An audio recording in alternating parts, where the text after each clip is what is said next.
여러분 혹시 부산을 가보셨나요? 그렇죠. 부산을 가보셨을 것 같아요. 그렇죠? 부산에 가보시면 모 교회에 박 목사님이 계신데요. 그분이 미국에서 공부를 하시면서 DTS라고 하죠. YM에서 이런 DTS가 아니라 Dallas Theological Seminary라고 해서 성서 강해로 치자면 굉장히 유명한 학교입니다. 그래서 한국인이 거기에 들어가서 졸업을 제대로 한 사람들이 없을 정도로다가 굉장히 공부를 많이 시키고, 그리고 히브리어와 헬라를 알지 못하면 공부를 전혀 할 수가 없습니다. 그런데 이 목사님이 보통 5, 6년에 졸업을 해야 되는 거긴 하지만 거의 10년에 걸쳐서 공부를 했고 졸업한 것 같지 않습니다. 수료한 것 같습니다. 그래도 자신이 어디 가서 DTS를 졸업한 것을 굉장히 자랑스럽게 생각합니다. 근데 이분이 히브리어 헬라어에 아주 정통한 분인데 말씀을 연구하면서 과연 성령 충만한 것이 무엇인가를 생각할 때에 막 개념이 확 잡히지 않는 거예요. 성령 충만함을 받으라 라고 말씀하시는데 이 개념이 너무 잘 잡히지 않는 것입니다. 그런데 자기가 잘 알고 있는 숙부님인데, 그분이 목사님이신데 그분은 잔소리를 잘 안 하시고 말수가 참 적으신 분이라고 합니다. 그런데 어느 날 이제 만나게 되었는데 그 숙부 목사님께서 만남을 다 갖고 자기 고민도 이야기하고 쭉 이야기 협회를 다 풀고 이제 헤어지게 되었는데, 그 숙부 목사님께서 이 박 목사님을 이렇게 앞에 두고서 이렇게 손을 꼭 잡으면서 한마디를 했다고 합니다. 박 목사, 성령님께 길들임을 받아야 돼 라고 한마디를 했다고 합니다. 그런데 이제 숙부님을 만나고 자기 집을 오기 위해서 한 3시간에서 4시간을 차를 끌고 오는데 계속 그 숙부 목사님이 말씀하셨던 박 목사, 성령님께 길들임을 받아야 돼 라는 그 말이 계속 매알을 치는 거예요. 박 목사, 성령님께 길들임을 받아야 돼. 박 목사, 성령님께 길들임을 받아야 돼. 정 목사, 성령님께 길들임을 받아야 돼. 장전도사, 김전사님, 성령님께 길들임을 받아야 돼. 아멘. 계속 끌고 오는 혼자 내내 차를 몰면서 그 이야기가 계속 자신의 귀를 맴돌고 그래서 자신의 가슴을 쳤다고 합니다. 여러분, 그렇습니다. 성령의 충만함을 받는 것은 뜬구름을 잡는 것이 아니라, 내가 성령님을 조종하는 것이 아니라 내가 성령님께 순종함, 다스림을 받는 것이 성령의 충만함을 받는 것이라고 우리에게 말씀하고 있습니다. 그런데 오늘날처럼 성령 충만에 대해서 좀 더 혼란을 가져온 시대가 없는 것 같습니다. 사람들마다 다 성령 충만에 대한 개념이 다르고요. 또 목사님들마다 성령 충만에 대한 개념이 많이 다릅니다. 제 기억에는 성령 충만하다 그러면 어떤 생각이 드냐면 목소리가 막 콜콜하고 할렐루야 하면서 막 이제 막 불받아라 막 하면서 이제 막 뭔가 옛날에 막 이렇게 부흥사 목사님들 막 은사가 나타나고 뭐 치유가 나타나고, 성령 충만하면 목소리가 굵어지고 그리고 은사가 막 나타나야 될 것 같고 죽은 자를 몇 명 살렸어야 될 것 같고 막 이런 생각이 막 듭니다. 물론 성령 충만한 가운데 그런 일이 일어날 수 있습니다. 그러나 성령의 은사가 나타나는 것과 성령의 충만한 것은 좀 다를 수 있습니다. 그래서 특별히 우리나라가 샤머니즘에 길들여진 그런 어떤 삶을 살았잖아요. 유교와 샤머니즘이 많이 있게 되면서 성령 충만함을 받으라라고 얘기를 하면 교회 안에서도 마치 무당이 신내림을 받을 때에 정신이 몽롱하고 뭔가 이렇게 정말 강압적으로 뭔가 받아야 될 것 같은 어떤 이런 느낌이 들 수가 있는데, 잘 우리가 기준을 한번 잡았으면 좋겠습니다. 여러분, 우리는 샤머니즘에서 이야기하는 귀신을 받는 것처럼 성령을 충만을 받는 것이 아닌 것입니다. 왜냐하면 성령이 역사하는 것이 아니고 귀신이 나를 지배할 때는 어떤 현상이 나타납니까? 귀신은요, 인격적이지 않습니다. 그리고 귀신을 사로잡히면 말이 거칩니다. 그래서 어떤 무당들은 말이 거칠잖아요. 처음 봤는데 막 욕을 막 하잖아요. 자기가 나를 언제 봤다고 욕을 해? 그때 제가 무당을 만나러 갔다는 게 아니고요. 욕 한번 안 들어보셨어요? 정치를 가서? 한 번도 없죠? 드라마 보면 그런 게 나오잖아요, 여러분. 그리고 뭐라고 합니까? 인간의 의지를 무시하고 강압적으로 움직입니다. 귀신이 역사할 때는요. 또 귀신이 역사할 때 어떻습니까? 아주 무질서합니다.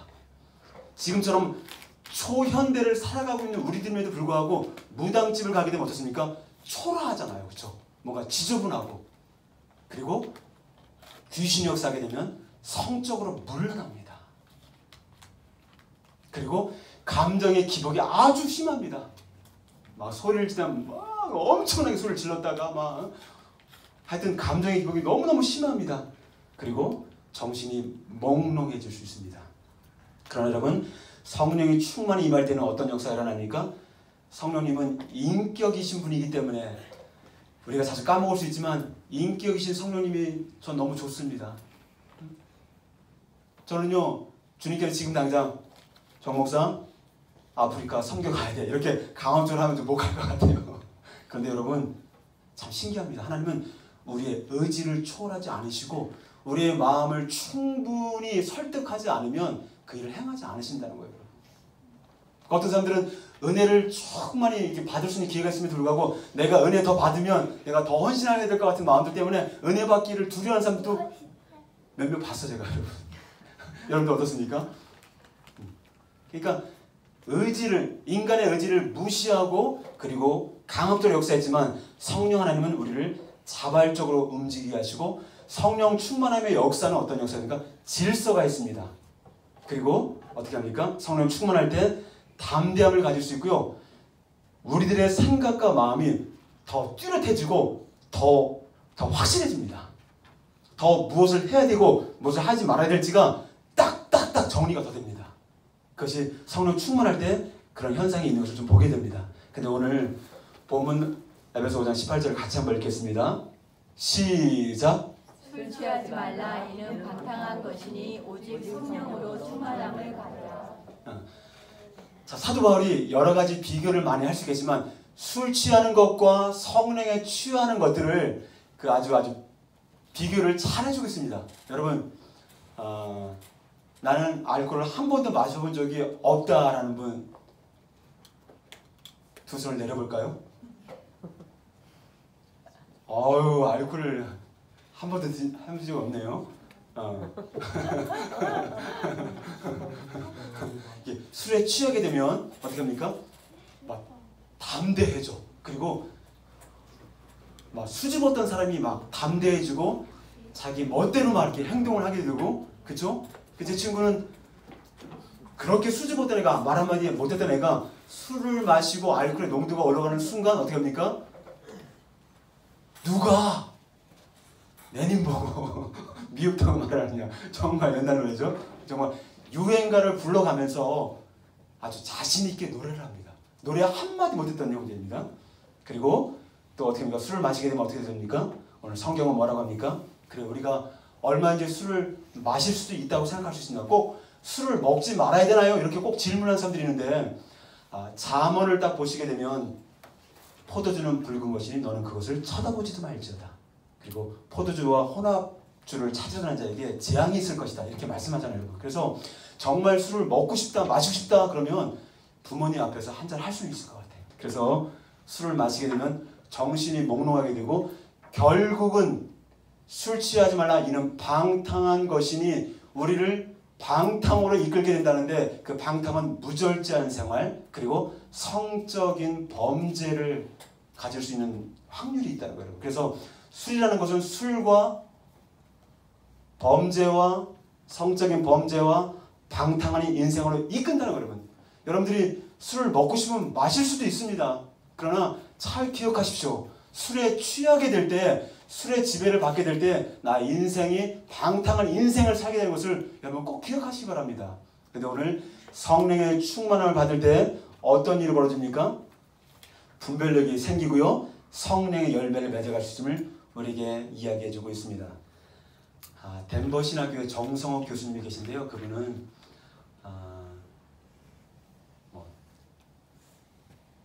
책을 보면 그렇습니다. 한국이 나온 세계적인 신학자라고 얘기를 합니다.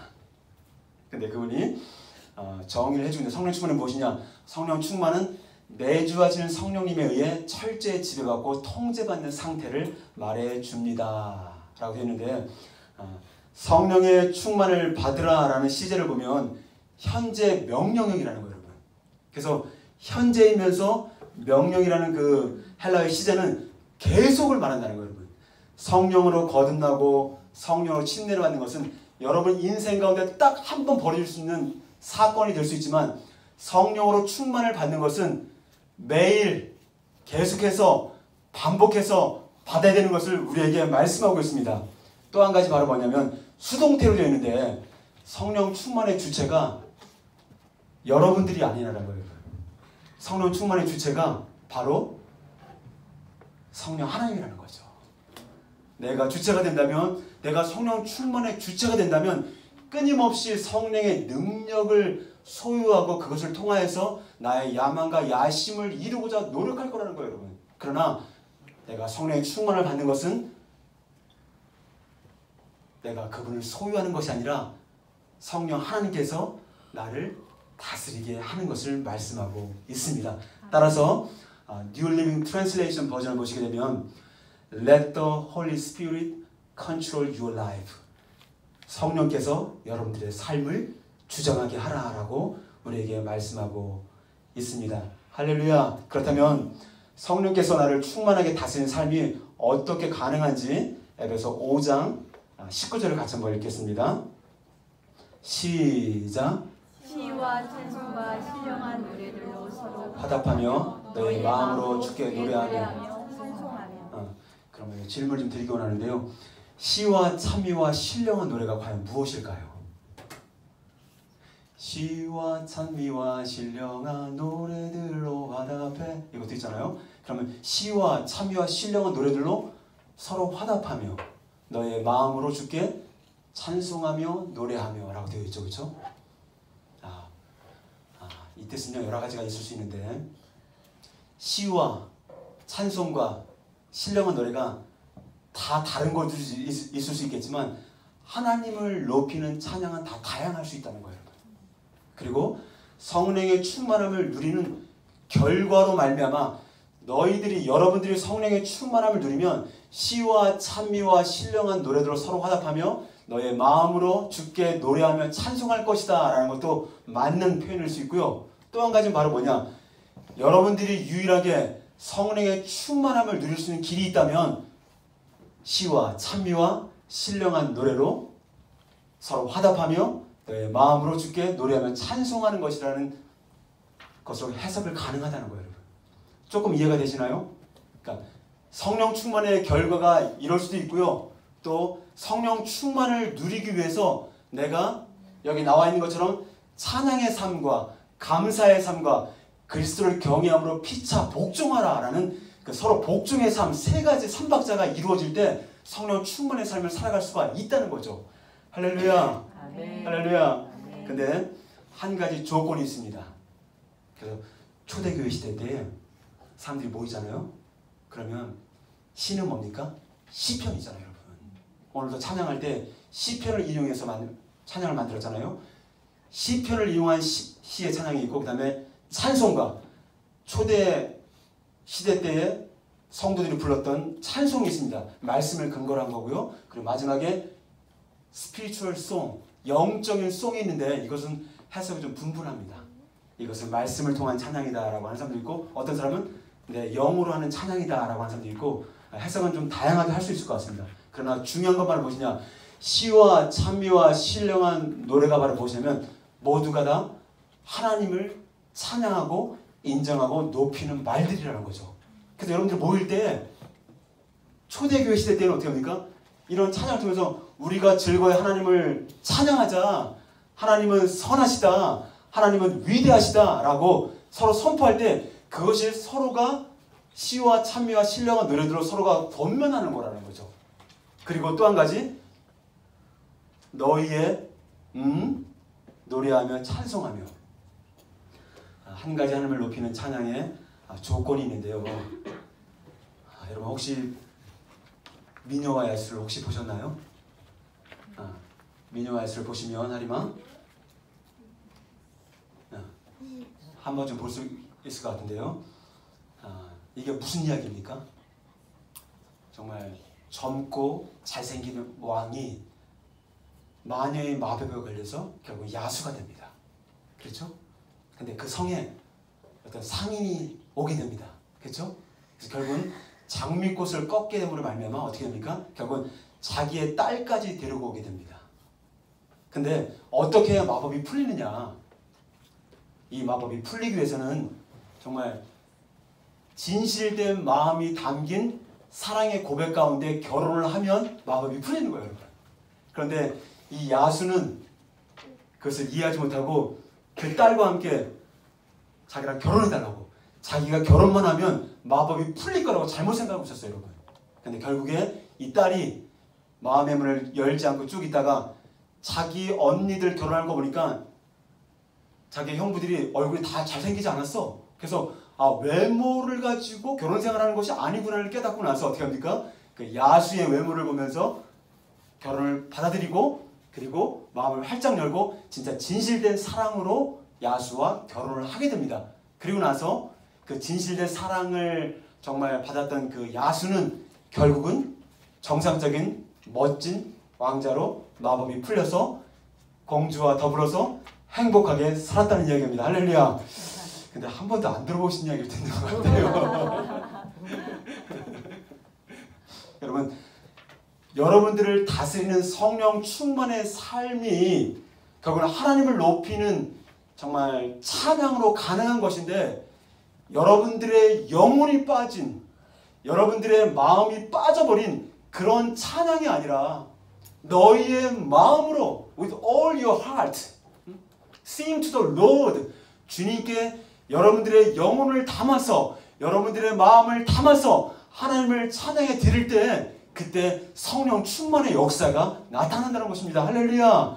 저는 그래서 주일 때마다 찬양 시간을 기다립니다. 할렐루야. 여러분들 어떠신가요? 왜 대답이 없으세요? 꽃들도 새들도 찬양하라. 다 찬양하라.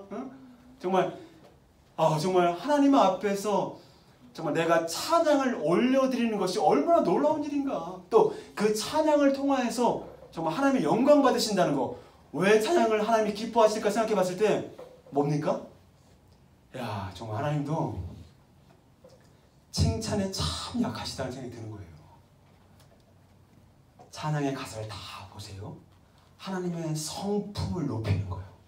하나님의 위대하심을 높이는 것이고 하나님의 일하심을 다 높이고 있다는 거예요. 이게 뭡니까? 결국은 하나님의 위대하심과 선하심과 인자하심을 찬양해 드릴 때, 칭찬해 드릴 때 하나님이 기뻐하시고 어머머 내 새끼 하면서 그 찬양 가운데 우리가 임재하시는 것입니다. 할렐루야. 할렐루야. 저는요 그래서 정말 매일매일 삶을 살아가면서 정말 이 말씀을 생각할 때 전 여러분들이 성령에 충만하지 않은 그런 글쓴이 아니라 성령에 충만한 글쓴이 되어서 사람을 살리는, 할렐루야, 그런 인생 살기를 소망합니다. 할렐루야. 여기 앉아있는 여러분들은 다 그렇게 될 것입니다. 할렐루야. 성령 불충만한 삶을 살아가려면 다른 교회 가시면 돼. 그 옆에 교회 또 있으니까. 성령 충만한 삶을 살아감으로 말미암아 사람을 살리는 그런 인생을 살기를 소망합니다. 할렐루야. 그래서 기도할 때 저는 이번 주 내내 또 과거도 그랬지만 저는 이 찬양 참 좋아합니다. 제가 장소님에게 부탁한 거예요. 성축회 내용은 찬양을, 영어 찬양을 딱 틀어놓고 Bless the Lord, O my soul 하면서 영어로 찬양을 쭉 드립니다. 그리고 가사를 또 생각해 보면서 또 예수 열방의 소망부터 시작해서 이 더운 날씨에 불을 내려주소서. 너무나 웃긴 얘기잖아요, 여러분. 무슨 불을 내려요, 여러분, 이 더운 날씨에. 그러나 하나님이 받으신다는데, 할렐루야. 불이 뭐 어떻고, 그쵸? 다른 거면 또 어떻습니까? 정말 하나님을 높일 수 있는 것이라면 우리가 그 시간에 집중함으로 하나님께 높여드릴 때, 그 가운데 찬양을 올려드릴 때 하나님이 정말 평강을 주십니다. 제가 한번 만들어봤습니다. 기도는 하나님을 의지하는 믿음의 액션인 것입니다. 아멘. 기도가 너무 훌륭하고 좋은 것이죠. 그런데 기도를 쭉 하다가 하나님이 응답하실 것 같다는 느낌이 들면 찬양이 나와. 할렐루야. 따라서 우리가 찬양을 높여드리는 것은 하나님이 하실 일을 미리 기대하고 그 일하실 것을 응답하심을 미리 감사하고 그러면서 높여드리는 믿음의 액션인 것입니다. 할렐루야. 네. 할렐루야. 그래서 저는 여러분 기도할 때 정말 기도도 정말 중요한데 정말 주님이 주시는 그 찬양을 가지고 make music and melody to the Lord, 주님께 음악으로 하나님을 높이시기를 소망합니다. 할렐루야. 네. 그래서 성축의 내용은 또 날 구원하신 주 감사, 또 뭡니까? 성령이 오셨네, 성령이 오셨네, 모든 민족에게. 2007년도 한 찬양팀이 하는 찬양을 하는데 굉장히 전투적으로 찬양하더라고요. 막 발을 막 부르면서 막 부르고, 또 자매들은요 막 이렇게 막 뛰면서 자매들이 막 형제들 같아. 그러면서 정말 전투적으로 막 하나님을 나보다 찬양하는 사람 있으면 더 나와봐 이렇게 하면서 막 전투적으로 막 찬양하는데 너무 막 사모함이 드는 거예요, 여러분. 정말 하나님은 여러분들의 마음으로 드리는 그 찬양을 받으십니다. 할렐루야. 아멘. 역대하 20장을 보시면 거기에 무슨 이야기 나옵니까? 역대하 20장에 여호사밧 왕의 이야기가 나옵니다. 여호사밧 왕이 유다를 다스릴 때 굉장히 잘 통치했거든요. 그런데 어떤 일이 벌어지느냐? 그 옆에 나라에서 모압과 암몬과 마온 그 민족들이 유다를 쳐들어옵니다. 공격합니다. 그래서 여호사밧 왕이 어떻게 합니까?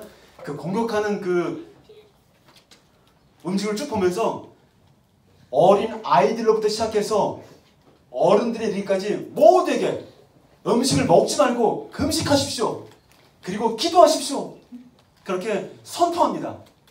근데 그랬을 때 역대 20장 21절 통해서 하나님께서 그 기도를 들으시고 어떻게? 레위 사람들에게 응답을 주십니다. 그래서 여호사밧이 너무너무 감사해서 하나님께 경배하고 레위의 모든 사람들은 어떻게 합니까? 하나님께 찬송을 올려드립니다. 그리고 여호사밧이 어떻게 합니까? 백성들과 의논하고 하나님의 응답을 받고, 그리고 철저하게 암몬과 모압과 마온 그 민족들이 막 쳐들어오는 그 상황 가운데에서 하나님의 응답을 받고 백성들과 상의한 후에 어떻게 합니까? 찬양팀을 뽑습니다. 한 명씩 이렇게. 오늘 찬양팀을 뽑는다면 누가 손들으시겠습니까? 그래서 그 찬양팀을 뽑아서 거룩한 옷을, 성가대 옷을 입히고, 그리고 군대 앞에서 그 찬양팀이 제일 앞장을 서서 어떻게 합니까? 하나님을 찬양합니다. 여러분, 전쟁을 생각해 보십시오. 너무나 어처구니가 없는 일 아닙니까? 전쟁이 시작되었고 정말 적들의 고함소리가 들어오면서 수많은 무기로 사람을 찔러 죽이려고 오고 있는데 찬양팀을 만들어서 옷을 입혀서 맨 앞장에 세우고, 그리고 군사들과 우리가 함께 찬양하며 나아가는 그 모습, 어떻게 보면 참 세상적으로 볼 때는 너무나 연약하고 미련한 방법일 것 같아요. 여러분, 전쟁이 나면 누구를 세워야 됩니까? 한번 보여줄까요? 이런 사람들 세워야지. 특수 정예부대를 딱 세워갖고 오기만 와봐 다 쏴버린다면서 정말 작살을 낸다는 마음을 가지고 정말 이렇게 해야 되지 않겠습니까? 그런데 어떻게 합니까? 그 다음에 아우 이게 뭐예요 이게. 그 다니엘이 소총을 한번 딱 쏘면 끝나는 거지 뭐, 그렇죠? 다 죽는 거예요. 그냥 다 죽는 거예요. 그런데 이렇게 찬양을 통해 노래와 찬송이 시작될 때 하나님께서 아무도 알지 못하는 앰부시, 복병이 뭡니까? 복병을 세우셔서 그 암몬과 모압의 모든 민족들을 다 죽여버립니다. 복병은 뭡니까? 적들이 지나가는 그 길목에 숨어있어서 갑자기 공격해버리는 거예요. 그게 복병입니다. 근데 하나님께서 복병을 세웠어요. 그래서 유다 민족들은 한 명도 싸움에 가담하지 않고 어떻게 합니까? 하나님께서 이 전쟁은 얘들아 두려워하고 놀라지 말라. 이 전쟁은 너희들에게 속한 것이 아니다. 하나님께 속한 것이다 라고 말씀하면서 결국은 복병을 세워서 모든 모압과 암몬 족속을 다 죽이는 것을 보게 됩니다. 할렐루야. 할렐루야. 저는 이 문제를 말씀을 보면서 아 그렇구나. 지금 이 시대에도 여호사밧처럼 나에게 위기가 오고 어려움이 다가올 때 하나님 앞에 정말 살려달라고 기도하는 사람들은 많이 있을 것 같습니다. 그런데 그 하나님 앞에 하나님이 나의 모든 문제와 짐과 정말 염려들을 다 가져가시고 내 모든 문제 가운데 그 일을 정말 이루실 것을 미리 기대하고 믿음으로 찬양을 올려드리는 사람들은 많지 않은 것으로 됩니다. 저는 밴쿠버 예수전교회 성도님 한 분 한 분들이 정말 문제가 왔을 때 정말 두려워하지 말고 찬양으로 하나님께 영광을 소망합니다. 할렐루야. 아멘. 할렐루야. 네. 자, 이것을 보게 되면서 그렇구나. 오늘도 본문을 통해서 에베소서 5장 20절에 범사에 우리 주 예수 그리스도의 이름으로 항상 하나님 아버지께 감사하며 그렇구나. 찬양을 올려드리는데 어떤 찬양이냐? 그 다음 바로 감사를 이야기하고 있다는 거예요, 여러분. 근데 오늘 본문을 보니까 역대하 20장 21절을 보니까 어떻게 됐습니까? 빨간 글씨 한번 읽어볼까요? 21절 시작. 노래하는 자들을 택하여 거룩한 예복을 입히고 내 앞에서 행진하며 여호와를 찬송하며 하여. 21절 그렇죠? 여호와께 감사하세. 여호와께 감사하세. 그 인자하심이 영원하도다. 여호수아 왕이 여호와께 감사하되 그의 인자하심이 영원하도다. 그렇구나. 성령 충만은 찬양 충만과 연결이 되는데 그 찬양의 충만은 뭐와 연결되느냐? 감사 충만과 연결이 되는구나. 그러면서 하나님이 지혜를 주신 것은 그렇구나. 하나님께 내가 올려드리며 나아갈 때 찬양을 드려도 감사의 찬양을 올려드리면 찬양과 감사를 함께 올리는 것이 아닌가 이런 생각이 들었습니다. 그래서 성축해 내 영혼아 이 가사를 감사해 내 영혼아 내 영혼아 라고 바꿔보니까 너무 은혜가 되더라고요. 그래서 저는 여러분들 입술 가운데 하나님을 찬양하되 감사의 찬양이 넘치는 그 인생 되기를 소망합니다. 이제 말씀의 결론을 좀 맺겠습니다. 아까는 제가 서울에 있는 부산에 있는 영안 침례교회 얘기를 했는데요. 침례교회만 이야기하면 장로교회 다니는 분이 또 불만을 가질 수 있을 것 같아서 서울 중랑구 면목동에 영안 장로교회가 있습니다.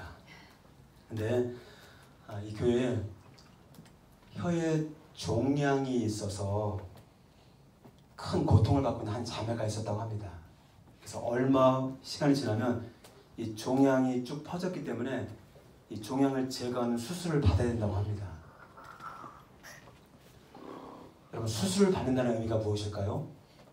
종양을 제거하기 위해서 수술을 하게 된다는 건 결국은 혀를 잘라내야 되는 거거든요. 근데 이 자매가 자신의 혀를 잘라낼 걸 생각하니까 기가 막힌 거예요. 그리고 막 염려가 되고 걱정이 오고 막 두려움이 막 파도처럼 밀려오기 시작했습니다. 그런 가운데 한번 생각을 했다고 합니다. 만약에 내가 혀가 잘라지게 된다면 그렇지 내가 눈을 다가 성경을 읽을 수 있을 것 같아요. 그리고 나의 손과 발과 몸을 통해서 누구를 도울 수 있는 봉사의 일도 할 수 있을 것 같다는 생각이 드는 거예요. 그런데 아무리 생각해도 혀가 없으면 하나님을 절대로 찬양할 수 있을 것 같다는 생각이 안 들었던 거예요. 그게 이제 깨달아진 거예요. 그러면서 시간이 점점 지나기 시작했습니다. 근데 어떤 생각이 들었냐면 이왕 혀가 잘라져서 이렇게 찬양 못한다면 혀를 잘라내기 전에 수술하기 전에 실컷 하나님을 찬양해야 되겠다. 그렇다면 전사님 어떤 찬양을 드리고 싶으세요? 상상을 해보면 무슨 찬양을 하고 싶으세요? 당황하셨어요? 나의 사랑, 나의 생명, 나의 예수. 그래요. 영원토록 정성. 무슨 찬양을 드리고 싶습니까? 날 구원하신 주 감사. 그렇지. 우리 서현자매는 무슨 찬양을 드리고 싶을 것 같아요? 이제 더 이상 찬양을 할 수가 없다. 이제 마지막으로 내가 찬양을 하나 올려드리고 싶다. 성축회 이거 정답 같은데. 우리 지사님은 어떤 찬양을 보내드리고 싶으세요? 저는 요새 하나님의 부르심 그 찬양 듣고 있어서 그거. 어떻게 시작하는 거예요 처음에? 하나님의 부르심에는 우리 성사님 빠뜨리면 또 서운하실 것 같아요. 어떤 찬양을? 많이 시켜 저까지 안 오지 저는 그 찬양 부르고 있죠. 하늘 가는 불빛. 눈물이 막 떨어질 것 같아요 벌써. 우리 건희 어머니께서는 어떤 찬양을 드리고 싶으세요?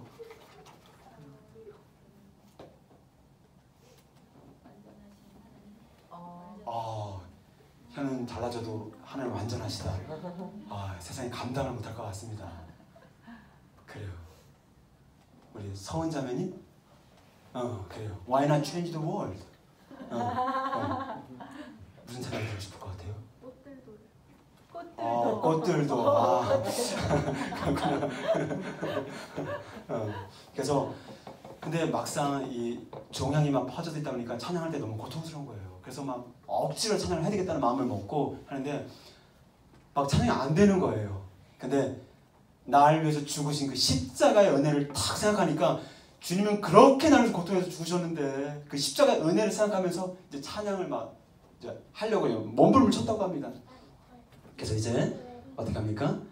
이제 수술제가 다 잡혀서 병실에 다 모였습니다. 그럼 이제 가족들 모두가 와서 이제는 그 자매가 이제 수술 받으면 더 이상 말을 할 수 없다는 그 어떤 그 마음들 때문에 전부 다 그냥 아무 소리도 못하고 침묵 가운데 그냥 다 이렇게 있었던 거예요. 근데 그렇게 침묵이 막 한 1분 정도 지나다가 그 자매가 찬양을 하기 시작했습니다. 어떤 찬양을 들었냐면 내 구주 예수를 더욱 사랑 엎드려 비는 말 들으소서. 다같이 내 진정 소원이 내 진정 소원이 내 구주 예수를 더욱 사랑 더욱 사랑. 1절이 맞췄어요. 근데 이제 2절 들어가기 전에 아무도 지휘를 하는 사람이 없었는데 온 가족이 이제 그 다음 구절을 해서 다 같이 이제 막 찬양을 하기 시작하는데 정말 눈물로 시작해서 이제 막 여기저기서 막 신음소리가 나면서 통곡하기 시작했습니다. 그래서 이제 마지막 3절을 찬양하는데 이 세상 떠날 때 찬양하고 숨질 때 하는 말 이것일세. 다만 내 비는 말 내 구주 예수를 더욱 사랑 더욱 사랑. 수술 담당 의사가 들어왔어요. 이제 찬양을 다 마치고 있는데 수술 담당 의사가 왔습니다. 그래서 이제 수술을 이제 시작해야 됩니다. 이렇게 얘기를 하고 그리고 이제 마지막이니까 최종 점검 다시 한번 하고 그다음 수술 들어가겠습니다. 그리고 이제 뭐 정밀검사 하는 게 또 있었나 봐요. 근데 놀랍게도 그 퍼져있던 종양이 한쪽으로 몰려서 그쪽만 떼어내면 된다는 거예요. 할렐루야! 할렐루야! 그래서 정말 완전히 혀를 제거해야 됐던 그 자매였지만 정말 힘들지만 억지로라도 하나님을 찬양하며 나아갔던 그 자매의 찬양 가운데 하나님이 임재한 것입니다. 할렐루야. 시편 22편을 통해서 우리에게 이스라엘 찬송 중에 계신 주요 주는 거룩하시나이다. 같이 한번 읽겠습니다. 시작. 이스라엘 찬송 중에 계신 주요 주는 거룩하십니다. 여러분들이 다른 것이 아니라 영혼을 담아서 마음을 담아서 하나님을 찬양하며 나갈 때 그 찬양을 흥양하시고 하나님의 그 임재 가운데 함께 하시는 것입니다. 할렐루야. 그런 은혜가 한 주간 있기를 소망합니다. 할렐루야. 아멘. 하나님은요 정말 그런 임재 가운데 있지만 또한 우리가 지음을 받은 목적, 여러분들이 태어난 목적, 여러분들이 살아있는 목적, 왜 살아있느냐? 어떤 분은 죽도 못해 살아갑니다. 아니죠, 그렇죠? 여러분들이 왜 살아가고 있고 왜 태어났고 왜 존재하는지 하나님은 우리에게 이사야 43장 21절 통해서 우리에게 말씀하십니다. 같이 한번 읽겠습니다. 시작. 이 백성은 내가 나를 위하여 지었나니 나를 찬송하게 하려 함이니라. 이 백성은 나를 위하여 지었나니 하나님이 여러분들을 창조하신 그 목적, 하나님의 영광의 찬송이 되게 하려 하심이라. 할렐루야. 응? 할렐루야. 전 그래서요 제가 청년실에 이렇게 살았을 때는 처음에 어떤 것을 하는 게 참 중요하긴 한 것 같아요. 저는 그래서요 처음에 하나님께 은혜를 받고 나서 제일 하고 싶었던 게 뭐냐면 하나님을 너무너무 알고 싶은 거예요. 그 하나님을 알고 싶은 그 목마름이 막 그냥 막 바닥에 있는 막 물도 확 다 들이킬 정도로다가 너무 갈급했어요. 나 정말 하나님을 알고 싶다. 하나님의 성령이 내 안에 계실 때 나타나는 현상이 있다면 무엇입니까? 그것은 바로 정말 하나님을 알고자 하는 그런 정말 갈망이 나타나는 것입니다. 할렐루야. 또한 하나님의 성령이 충만히 부어졌을 때 어떤 일이 벌어지느냐? 저는 한 주간 이걸 많이 경험하게 되는데요. 사람이 그렇게 소중하게 보이더라고요. 만약에 제가 성령, 이건 뭐 제가 자랑하는 것이 아닌데 만약에 성령 충만하지 못하고 제가 살았으면 저희 자녀들 다 다리를 부러뜨렸을 것 같아요. 제가 솔직히 말해서 여러분들 자녀들 다 성에 찹니까? 근데 성령의 충만한 가운데 하나님의 은혜를 주시니까 얘들이 잘하고 못하고 그 중요하지 않아. 얘들이 건강하나 안 건강한 건 중요하지 않아. 얘들이 공부 잘하고 못하고 중요하지 않아. 근데 성령 충만하지 않으면 중요해. 근데 주님을 정말 선호하고 나아가니까 우리 아이들이 너무 소중하게 느껴지는, 그냥 있는 것 자체가 너무 소중하게 느껴지고, 그리고 주변의 사람들이 너무 사랑스럽게 느껴지고, 아 그렇구나. 성령 충만의 역사는 정말 목소리를 굵게 깔고 할렐루야 이런 거라든가 뭐 은사가 여러 개 나타나는 이런 걸 수도 있겠지만 정말 인격적인 성품의 열매로 말미암아 삶의 변화가 있는 사람을 소중히 여기는 이런 마음이 성령 충만이구나. 여러분 잘 기억하십시오. 내가 정말 찬양 내가 주님 앞에 헌신하고 열심히 다하는데 사람이 미워지고 판단이 정죄가 된다. 성령 충만 아닙니다. 착각하지 마세요. 조심하셔야 됩니다. 제가 사역자 입장에서 보니까 너무너무 마음이 쉽지 않을 때가 있어. 어떨 때는요. 우리 아이들 때문에, 여러분 때문에 아니고 우리 아이들 때문에. 근데 성령 충만이 무엇일까 생각했을 때 그렇구나. 우리 한국교회가 은사에만 치우쳐서 그렇게 으쌰으쌰 내가 주님을 섬기다고 하면서 아이들 전혀 신경 쓰지 않고 다 내팽개치고.